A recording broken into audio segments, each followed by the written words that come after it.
ओम श्री बृहस्पति नमः। आप सभी पर भगवान विष्णु की कृपा सदा सर्वदा बनी रहे। आज की वीडियो में आप सुनेंगे बृहस्पतिवार व्रत कथा। तो चलिए कथा को शुरू करते हैं। प्राचीन काल में एक बड़े ही प्रतापी और दानी राजा राज्य करता था। वह स्वभाव से बहुत ही दानी और दयालु था। हमेशा धर्म और कर्म के मार्ग में ही चलता था, लेकिन यह सब बात उसकी रानी को अच्छी नहीं लगती थी। ना वह व्रत करती और ना ही दान धर्म। वह राजा को भी ऐसा करने से मना किया करती थी। एक बार राजा शिकार खेलने वन को गए थे। रानी और दासी घर पर अकेली थीं। तब बृहस्पति भगवान राजा के दरवाजे पर साधु के भेष में भिक्षा मांगने आए। तो रानी कहने लगी, हे साधु महाराज, मैं इस दान और पुण्य से तंग आ गई हूँ। आप मुझे कोई ऐसा उपाय बताएं जिससे यह सारा धन नष्ट हो जाए और मैं आराम से रह सकूं। मेरे पास करने को कोई कार्य न हो। तभी रानी की बात सुनकर साधु महाराज बोले, हे रानी, तुम तो बड़ी विचित्र हो। संतान और धन से भी कोई दुखी होता है। अगर तुम्हारे पास धन अधिक है तो तुम इसे शुभ कार्यों में खर्च करो। लेकिन साधु की बातें सुनकर रानी खुश नहीं हुई और कहने लगी, मुझे ऐसे धन की कोई आवश्यकता नहीं है जिसे संभालने में ही मेरा सारा समय बीत जाए। रानी की बात सुनकर साधु के भेष में बृहस्पति भगवान बोले, यदि तुम्हारी ऐसी इच्छा है तो मैं तुम्हें जैसा बताता हूँ तुम वैसा ही करना। 7 गुरुवार तक इन कार्यों को करना, जैसा घर को गोबर से लीपना, कपड़ा धोबी के यहाँ धुलवाना, भोजन में मांस मदिरा का सेवन करना। इससे तुम्हारा धन संपत्ति नष्ट हो जाएगा और तुम आराम से रह सकोगी। इतना कहकर साधु महाराज लोप हो गए। साधु के कही बातों के अनुसार करते हुए केवल 3 गुरुवार ही बीते थे कि उनकी समस्त धन संपदा नष्ट हो गई। जिसके बाद भोजन के लिए राजा का परिवार तरसने लगा। गरीबी को देखते हुए एक दिन राजा रानी से कहता है कि मैं परदेश को जाता हूँ, क्योंकि यहाँ मुझे सभी जानते हैं, इसलिए मैं यहाँ कोई छोटा कार्य नहीं कर सकता। ऐसा कहकर राजा परदेश चला गया। परदेश में राजा जंगल से लकड़ी काट कर लाता और उसे बेचकर जीवन यापन करने लगा। इधर राजा के बिना रानी और दासी दुखी रहने लगी। एक समय ऐसा आया जब 7 दिन रानी और दासी को बिना भोजन के रहना पड़ा। तब रानी ने अपनी दासी से कहा कि पास ही नगर में उसकी बहन रहती है, वह बहुत ही धनवान है, तू उसके पास जा और खाने के लिए कुछ ले, ताकि थोड़ा बहुत गुजर बसर हो जाए। दासी रानी के बहन के पास गई तो उस दिन गुरुवार था और रानी की बहन उस वक्त गुरु बृहस्पति भगवान की व्रत कथा सुन रही थी। जब दासी रानी के बहन के पास गई और अपनी रानी का संदेश दिया, तब रानी की बहन ने कोई उत्तर नहीं दिया तो दासी बहुत दुखी हुई और उसे क्रोध भी आया। दासी ने रानी को सारी बात बताई। तब दासी की बात सुनकर रानी ने अपने भाग्य को कोसा। उधर रानी की बहन ने सोचा कि मेरी बहन की दासी आई थी, लेकिन मैं उससे नहीं बोली। कथा सुनकर और पूजन समाप्त कर रानी की बहन अपनी बहन के घर आई और कहने लगी, मैं गुरुवार व्रत कर रही थी। जब तुम्हारी दासी गई तब मैं कथा सुन रही थी। जब तक कथा होती है तब तक ना उठते हैं और ना ही बोलते हैं, इसलिए नहीं बोली थी। कहो दासी क्यों आई थी? तब रानी बोली, तुमसे कुछ भी छिपा नहीं है, हमारे घर खाने को अनाज नहीं है। ऐसे कहते कहते रानी की आंखें भर आईं और उसने अपने सभी बातें रानी को बता दी। रानी की बहन ने बोला, बृहस्पति भगवान सबकी मनोकामनाएं पूर्ण करते हैं, देखो शायद तुम्हारे घर अनाज रखा हो। बहन की बात सुनकर रानी को विश्वास नहीं हुआ। बहन की आग्रह से रानी ने अपनी दासी को रसोई में भेजा तो उन्हें सचमुच एक अनाज से भरा घड़ा मिला। ये देख दासी को बहुत हैरानी हुई। उसने रानी को सब बता दिया और कहा, कि जब हमको अनाज नहीं मिलता है तो हम व्रत करते हैं, क्यों ना इससे व्रत और कथा की विधि पूछने जाएं, ताकि हम भी गुरुवार व्रत कथा करें। तभी रानी की अपनी बहन से बृहस्पतिवार के बारे में पूछा। रानी की बहन ने बताया कि बृहस्पतिवार के व्रत में चने की दाल और मुनक्का से केले की जड़ में पूजन करें, दीपक जलाएं और व्रत कथा सुने एवं व्रत के दौरान पीला भोजन ही करें, जिससे भगवान प्रसन्न होते हैं और सभी मनोकामनाएं पूर्ण करते हैं। व्रत और कथा की पूजन विधि बताकर रानी की बहन अपने घर लौट गई। एक सप्ताह बाद गुरुवार का दिन आया तो रानी और दासी ने व्रत रखा। दासी घुड़साल में जाकर व्रत का सामान लेकर आई, फिर केले की जड़ एवं विष्णु भगवान की पूजन कर कथा सुनी। दोनों ने व्रत तो कर लिया, अब पीला भोजन कहाँ से लाएं? दोनों बहुत दुखी हुई, लेकिन उन्होंने व्रत किया था, इसलिए गुरु भगवान खुश थे। वह एक साधारण व्यक्ति के रूप में 2 थालों में सुंदर पीला भोजन लेकर आए और दासी को देकर बोले, ये भोजन तुम्हारे लिए और तुम्हारी रानी के लिए है, इसे तुम दोनों ग्रहण करना। ऐसे ही रानी और दासी गुरुवार का व्रत और पूजन करने लगी। गुरु भगवान की कृपा से उनके पास धन संपत्ति वापस आ गई, जिसके बाद रानी फिर से पहले की तरह आलस करने लगी। तब दासी रानी से बोली, देखो तुम पहले भी इसी तरह आलस करती थी, इसलिए तुम्हें कष्ट होता था, इस कारण सभी धन नष्ट हो गया। अब जब भगवान की कृपा से धन मिला है तो तुम्हें फिर से आलस होता है। बहुत ही मुसीबतों के बाद हमने यह धन पाया है, इसलिए हमें दान करना चाहिए और आपको भूखे मनुष्यों को भोजन कराना चाहिए, प्याऊ लगवाना चाहिए, कुंवारी कन्याओं का विवाह कराना चाहिए। इससे तुम्हारा यश बढ़ेगा और तुम्हारे पितृ भी प्रसन्न होंगे। दासी की बात मानकर रानी शुभ कार्य करने लगी। इससे पूरे नगर में रानी और दासी का यश बढ़ने लगा।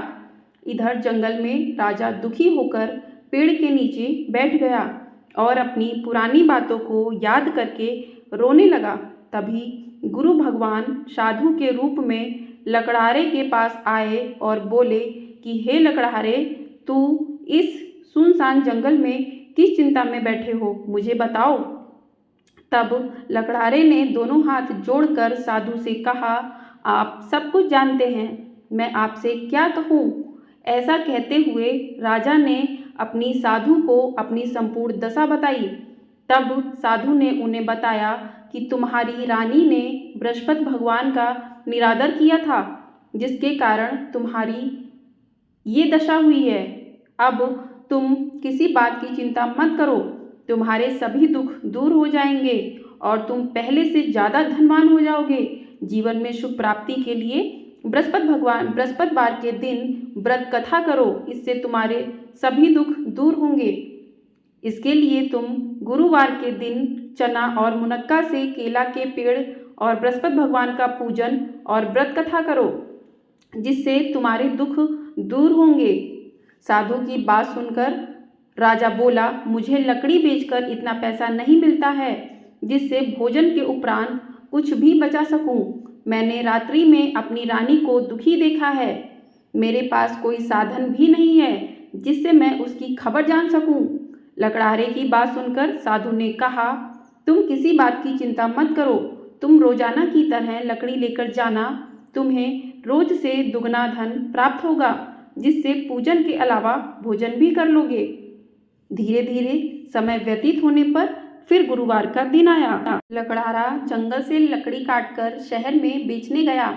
उसे उस दिन और दिनों से अधिक धन मिला। राजा सामान लाकर गुरुवार का व्रत किया। उस दिन से उसके सभी दुख दूर हुए। लेकिन जब अगले गुरुवार का दिन आया तो राजा व्रत करना भूल गया। इस कारण गुरु भगवान नाराज हो गए। उस दिन उस नगर के राजा ने एक विशाल यज्ञ का आयोजन किया था और शहर के लोगों को अपने घर में भोजन नहीं बनाने का आदेश दिया था। साथ ही यह भी कहा था कि जो भी राजा की आज्ञा को नहीं मानेगा उसे फांसी की सजा दे दी जाएगी। इस तरह राजा की आज्ञा से नगर के सभी लोग भोजन करने गए, लेकिन लकड़हारा कुछ देर से पहुंचा, इसीलिए राजा उसे अपने साथ ले गए और साथ में भोजन करा रहे थे। तब रानी की दृष्टि उस खूंटी पर पड़ी जिस पर उसका हार लटका हुआ था। उसे हार खूंटी पर दिखाई नहीं दिया। तब रानी ने निश्चय किया कि मेरा हार इस लकड़हारे ने चुरा लिया है। लकड़हारे को कारागार में डलवा दिया गया। कारागार में जाकर राजा बहुत दुखी हुआ और अपनी पुरानी बातों को याद करके रोने लगा। तभी साधु के रूप में बृहस्पति देव प्रकट हुए और उसकी दशा देखकर कहा, तूने बृहस्पति देव की कथा नहीं की है, इसी कारण तुझे यह दुख प्राप्त हुआ है। अब किसी प्रकार की चिंता मत कर। गुरुवार के दिन तुझे कारागार के दरवाजे पर 4 पैसे पड़े मिलेंगे। उससे तू बृहस्पतिवार की कथा करना, तेरे सभी कष्ट दूर हो जाएंगे। बृहस्पतिवार के दिन उसे 4 पैसे मिले। उससे राजा बृहस्पति देव की कथा किया। उस रात बृहस्पति भगवान उस नगर के राजा के स्वप्न में आकर कहा कि तूने जिस लकड़हारे को कारागार में बंद किया है उसे छोड़ देना, वह निर्दोष है। अगर तू ऐसा नहीं करेगा तो मैं तेरा सारा राज्य नष्ट कर दूंगा। रात्रि में स्वप्न के बाद राजा प्रातःकाल उठा और खूंटी पर हार लटका देखकर लकड़हारे को बुलाकर क्षमा मांगी और सुंदर वस्त्र आभूषण भेंट कर उसे विदा किया। गुरु भगवान की आज्ञा अनुसार राजा अपने नगर को लौट गया। जब राजा नगर के निकट पहुंचा तो उसे पहले से अधिक बाग और धर्मशालाएं दिखीं। तब राजा ने नगरवासियों से पूछा कि यह किसने बनवाया है, तो सभी ने रानी का नाम लिया। यह सुन राजा को बहुत आश्चर्य हुआ और गुस्सा भी आया। जब रानी ने यह खबर सुनी कि राजा आ रहे हैं, तब उसने दासी से कहा, दासी देख, राजा हमको कितनी बुरी हालत में छोड़ गए थे। राजा हमारी ऐसी हालत देखकर लौट न जाएं, इसलिए तू दरवाजे पर खड़ी हो जा। रानी की आज्ञा के अनुसार दासी दरवाजे पर खड़ी हो गई और जब राजा आए तो उन्हें अपने साथ ले आई। तब राजा ने तलवार निकाली और रानी से पूछा कि तुम्हें यह धन कैसे प्राप्त हुआ। तब रानी ने कहा, यह सब धन संपत्ति हमें गुरु भगवान की कृपा से प्राप्त हुआ है। रानी की बात सुनकर राजा ने निश्चय किया कि हर दिन गुरु भगवान का व्रत करेगा और दिन में 3 बार कहानी कहेगा। अब हर समय राजा के दुपट्टे में चने की दाल बंधी रहती थी और दिन में 3 बार कहानी कहता था। एक रोज राजन विचार किया, चलो अपनी बहन के यहाँ हो आएं। इस तरह का राजा घोड़े पर सवार होकर अपनी बहन के यहाँ चल दिया। उसने देखा कि कुछ आदमी एक मुर्दे को लेके जा रहे हैं। तब राजा ने उन्हें रोककर कहा, अरे भाइयों, मेरी बृहस्पतिवार की कथा सुन लो।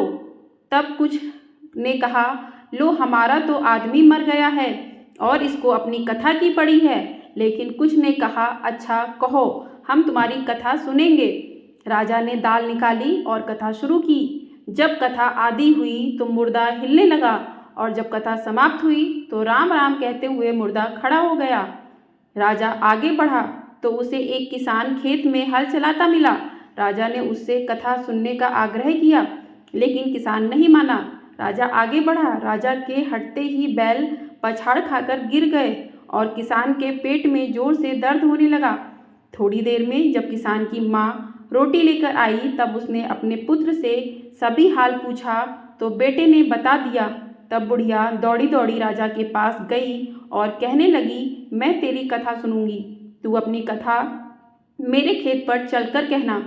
राजा लौटकर कथा कही, जिसे सुनकर बैल खड़े हो गए और किसान के पेट का दर्द भी बंद हो गया। राजा अपनी बहन के घर पहुंच गया। बहन के भाई की खूब मेहमानी की। दूसरे रोज जब राजा जागा तो वह देखने लगा कि सब लोग भोजन कर रहे हैं।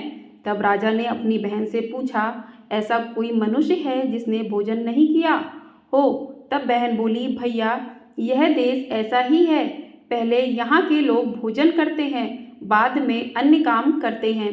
ऐसा कहकर बहन चली गई और सबसे पूछने लगी कि कोई ऐसा है जिसने भोजन नहीं किया हो। तब वह एक कुम्हार के घर गई जिसका लड़का बीमार था। उसे मालूम हुआ कि वहाँ किसी ने 3 दिन से भोजन नहीं किया है। रानी ने कुम्हार से अपने भाई की कथा सुनने के लिए आग्रह किया तो वह तैयार हो गया। राजा जाकर अपनी कथा कही जिसको सुनकर उसका लड़का ठीक हो गया। अब तो राजा की प्रशंसा होने लगी थी। एक दिन राजा ने अपनी बहन से कहा, बहन मैं अपने घर जाऊंगा, तुम भी तैयार हो जाओ। राजा की बहन ने अपने सास से भाई के साथ जाने की आज्ञा मांगी। तब उसकी सास बोली, चली जा, लेकिन अपने लड़के को मत लेके जाना क्योंकि तेरे भाई की कोई संतान नहीं है। बहन ने अपने भाई से कहा, हे भैया मैं तो चलूंगी परंतु कोई बालक नहीं जाएगा। तब राजा ने अपनी बहन से कहा, जब कोई बालक नहीं जाएगा तो तुम ही चलकर क्या करोगी। राजा दुखी मन से नगर को लौटा और रानी को सब बात बता दिया। तब रानी ने कहा, बृहस्पति भगवान ने हमें सब कुछ दिया है, वह हमें संतान अवश्य देंगे। उसी रात बृहस्पति देव ने राजा को सपने में कहा, हे राजा उठ, सभी सोच त्याग दे, तेरी रानी गर्भवती है। भगवान की बात सुनकर राजा बहुत खुश हुआ। 9वें महीने में रानी के गर्भ से एक सुंदर पुत्र पैदा हुआ। तब राजा रानी से बोलता है, रानी स्त्री बिना भोजन के रह सकती है लेकिन बिना कहे नहीं, इसलिए जब मेरी बहन आए तो तुम उसे कुछ मत कहना।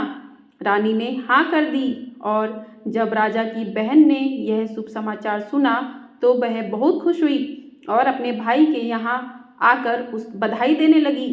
तब रानी बोली, घोड़ा चढ़कर तो नहीं आई, गधा चढ़ी आई। तब राजा की बहन बोली, भाभी अगर मैं इस प्रकार ना कहती तो तुम्हें औलाद कैसे होती। बृहस्पति भगवान ऐसे ही हैं, वो सबकी मनोकामनाएं पूर्ण करते हैं और जो भी व्यक्ति श्रद्धा भाव पूर्वक बृहस्पतिवार का व्रत रखता है, कथा पढ़ता है, सुनता है या दूसरों को सुनाता है, उस पर गुरु भगवान अपनी कृपा सदैव बनाए रखते हैं और उसकी सभी मनोकामनाओं को पूर्ण करते हैं।